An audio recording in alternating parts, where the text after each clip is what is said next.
สวัสดีท่านผู้ชมทุกคนนี่คือบรรยากาศอยู่ที่แคมป์แม่น้ำคานล่วงพระบางนั่นเองสำหรับวิดีโอนี้อุ่นใจจะพาไปเบิ่งโครงการอยู่ที่แคมป์แม่น้ำคานและก็แม่น้ำคลองพี่น้องซึ่งโครงการนี้เป็นโครงการควบคุมความเสี่ยงภัยพิบัติธรรมชาติในขอบเขตอาซีตะวันออกเฉียงใต้โดยเฉพาะอยู่จุดนี้แคมป์แม่น้ำคานแล้วก็ยาวไปฮอดปากคานแล้วก็เชื่อมไปใส่แม่น้ำคลองเป็นโครงการคุ้มครองความเสี่ยงภัยพิบัติน้ำท่วมนั่นเองก็คือการก่อสร้างต้านเจือนเนาะพี่น้องส่วนว่ารายละเอียดเกี่ยวกับโครงการนี้ก็คือ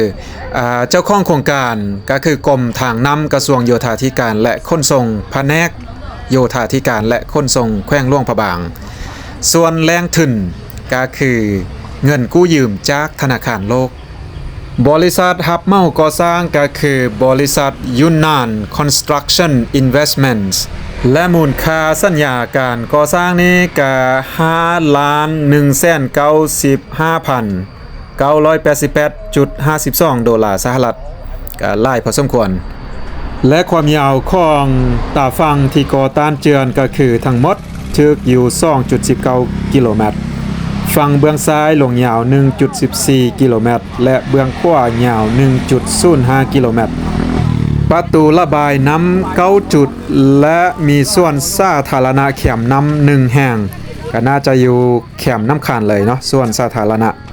ระยะการก่อสร้างหรือว่าระยะปฏิบัติโครงการนี้แม่น24เดือนเริ่มตั้งแต่เดือนมีนาปี2023 5เดือนมีนาปี2025อาจจะลาซาไปหน่อยหนึ่งเพราะว่าตอนนี้ก็เข้าเดือน6แล้วพี่น้อง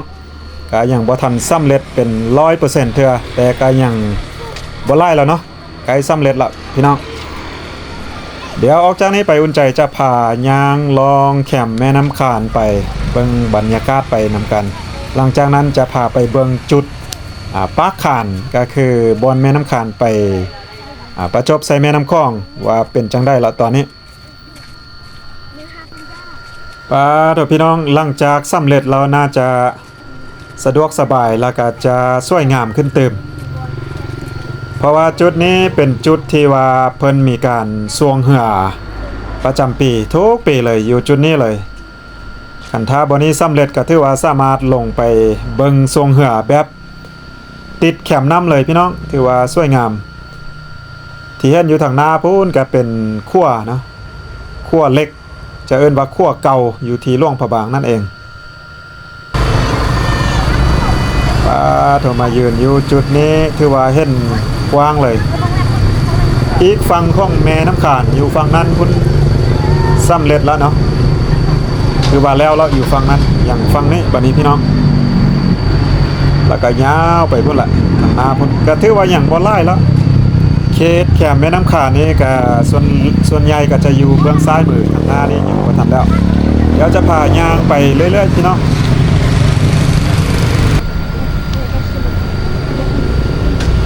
ตอนนี้ก็ถือว่าแรงพอสมควรละเพิ่นก็พักเวียกละเพราะว่าเขตนี้จะเป็นเขตในเมืองแท้ๆเพิ่นจะเฮ็ดเวียกบ่ให้รบกวนชาวบ้านเขตนี้แล้วก็เป็นจุดที่ว่ามีบ้านพักโรงแรมร้านอาหารถ้าจะเฮ็ดมืดมื้อมืดคืนก็จะมีเสียงนั่นเนาะเพิ่นก็เฮ็ดเป็นโมงเป็นเวลา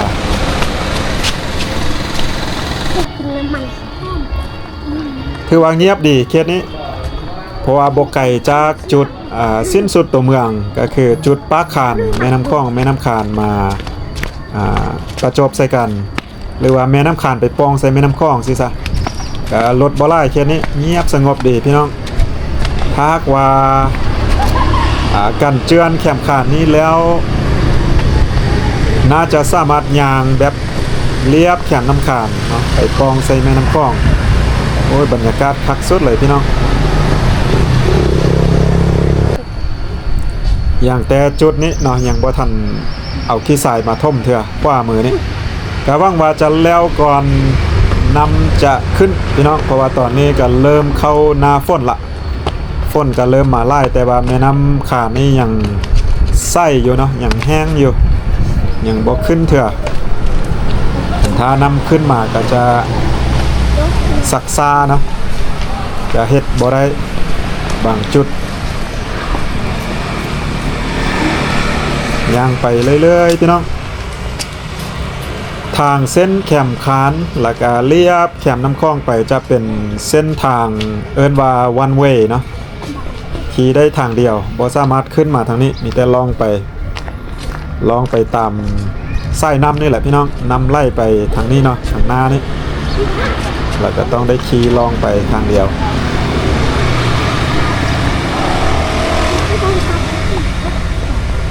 ทรงเหืออย่างอีกเดือนปลาย2 เดือนประมาณ2เดือนปลายประมาณ2 เดือนเนาะก็สิฮอดทรงเหือล่วงพระบางละพี่น้องอยู่จุดน้ำคานนี่เลยแหละแต่ละปีนี่คึกคืนขนาดพี่น้องปีนี้หลังจากกันเจือนนี้แล้วนี่ถือว่าสุดยอดเลยเขตนี้อยู่ทางซ้ายมือเลียบแคมนำไปส่วนใหญ่ก็จะเป็นบ้านพักโรงแรมคือทางซ้ายมือนี่ก็เป็นโรงแรมถ้ามาพักอยู่เขตนี้คักเลยพี่น้องเงียบสงบดีรถนี้ก็รุ่นเก่านะรถงามอยู่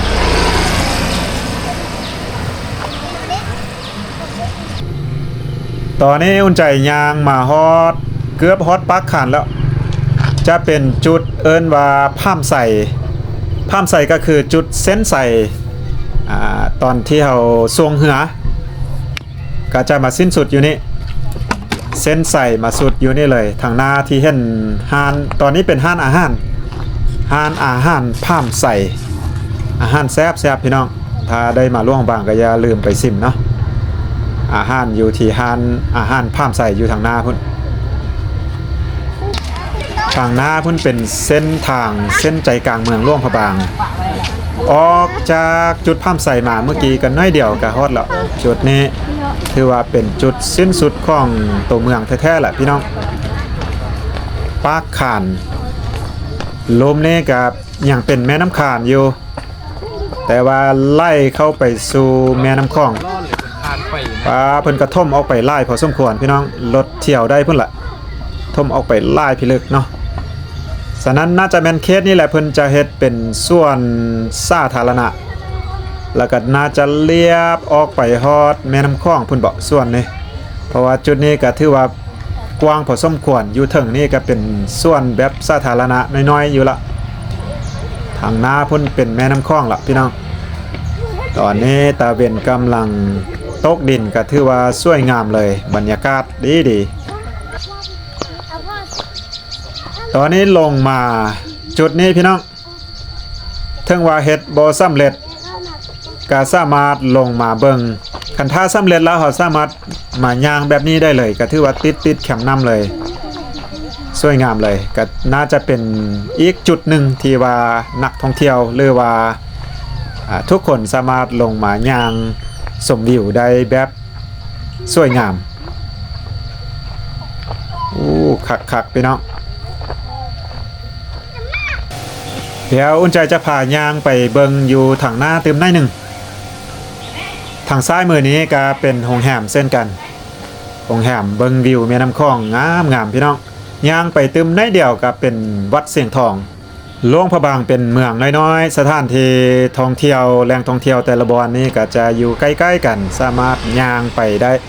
หรือว่าจะขี่รถที่ปั่นรถที่ไปโอ้ยสะดวกสบายพี่น้องเพราะว่าจะเป็นวัดว่าอาหารลากาภูซี่หรือว่าห้อพิพิธภัณฑ์อยู่ใกล้ๆกันวัดเสียงทองก็อยู่เขตนี้เดี๋ยวลงไปเบิงจุดนี้พี่น้องอยู่แคมป์คลองเลยตอนบ่อนี้ท่งออกไปไล่เนาะกว้างเลยน่าจะเป็นส่วนหนึ่งของส่วนสาธารณะแคมป์นำเลยแหละจุดนี้โอ้ยังมีสั้นลงไปลุ่มตึมเนาะลงไปลุ่มตึมสั้นหนึ่งอยู่สั้นลุ่มนี้เพิ่นเทคอนกรีตเลยเนี่ยน่าจะเป็นจุดยางเลยล่ะเนี่ยสวยงามกว้างออกไปไล่เติบเนาะท่มออกไปไล่ถือว่าล่วงพระบางนี่เว้าเรื่องความปลอดภัยนี่ตอนนี้ถือว่าปลอดภัยเนาะสำหรับดินเจือนพี่น้องเพราะว่าช่วงฤดูฝนตกลงมาบางปีนี่นำขึ้นหลาย ก็ถือว่าเรียบแคมน้ำนี่ก็เป็นตาเซี่ยวอยู่เนาะย่านดินสิเจือนลงเนาะเพิ่นมาสร้างมากันแบบนี้ก็ถือว่าดีสุดเลยพี่น้องในอนาคตหลังจากแล้วเราปลูกต้นไม้เรียบใส่นี่งามๆเลยแล้วก็เป็นจุดที่ว่ามาเบิ่งตะเวนตกดินคือสิคักสุดเลยพี่น้องเดี๋ยวอุ่นใจจะย่างลงไปลุ่มนี่ตึมน้อยหนึ่งปลาตะเวนห้ากะตกดินเนาะขันบ่สั้นงามเลยเบิ่งทางพุ่นพี่น้องตอนนี้อุ่นใจลงมาที่ว่าลมตึมถือว่าเรียบนี้เทคอนกรีตเลยเนี่ย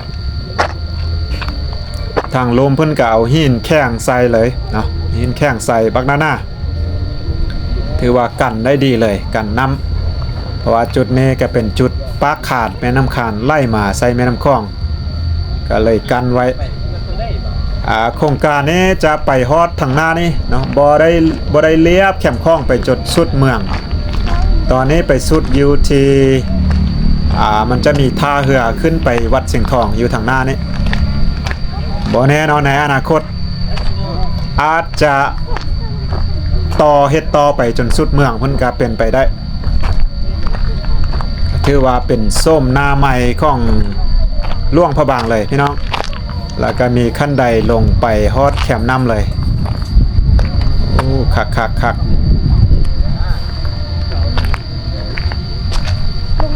จุดสิ้นสุดก็อยู่ทางหน้านี่แล้วไปเติมได้หนึ่งก็เป็นขั้นใดเจิญว่าทาเสียงทองเป็นขั้นใดใหญ่เนาะเป็นทาเหือที่สามารถลงไปขี่เหือได้อยู่ทางหน้าพุ่นจุดนี้น่าจะเป็นท่อน้ำเนาะท่อระบายน้ำลงมาแม่นแล้วเนาะท่อระบายน้ำลงมาจุดนี้แล้วขั้นใดทาวัดสิงห์ทองอยู่ทางหน้าพุ่นที่เห็นบนเหือพุ่นละมีเหือจอดแล้วขึ้นไปก็เป็นวัดสิงห์ทองอยู่เทิงฮะกาสิประมาณนี้เนาะพี่น้องเนาะจังได้กาเส้นเก่าเส้นเดิมพี่น้องขอบใจทุกคนที่เข้ามาติดตามและรับชมส่องอุ่นใจมาโดยตลอดจังได้กาเจอกันคลิปต่อไปพี่น้องสำหรับคลิปนี้ขอจบไปเพียงซะแม่สบายดี